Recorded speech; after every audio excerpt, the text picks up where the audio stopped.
The 1984 animated film The Adventures of Pinocchio is a pretty decent Pinocchio film, and I'd say probably the most colourful Pinocchio film that I've seen. The colour palette is a lot of fun. This was released, of course, in 1984.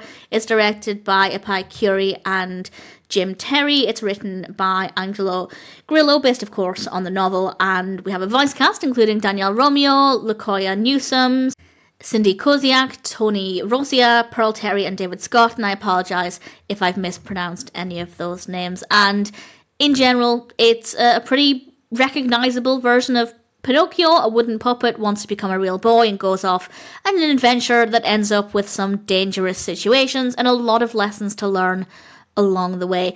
Some really interesting characters, some very recognisable if you've seen other adaptations or read the book.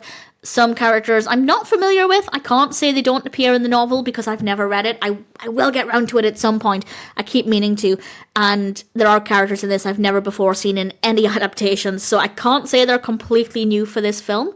But certainly it makes it a little bit different to the average Pinocchio film, and that meant it was a little bit fresh and just offering something that I wasn't used to, and I don't mind that at all. I think it still works, everything still flows well within the story, everything seems believable within the context of the narrative, while offering something, for me, a little bit different.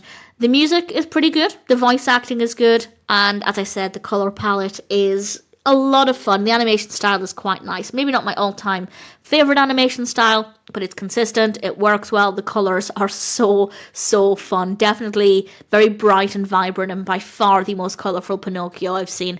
It wouldn't be my first recommendation for Pinocchio.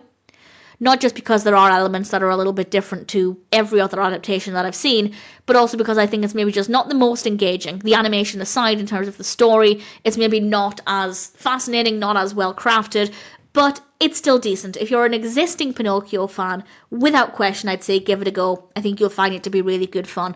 If you're brand new to Pinocchio, I suppose I should say read it first before watching anything. I will always recommend the original source before watching an adaptation, but I assume many people grew up watching Disney's Pinocchio before ever even considering reading it. But if you can read it first, I'd love to know how you find it. How do you find any adaptation after reading it for the first time?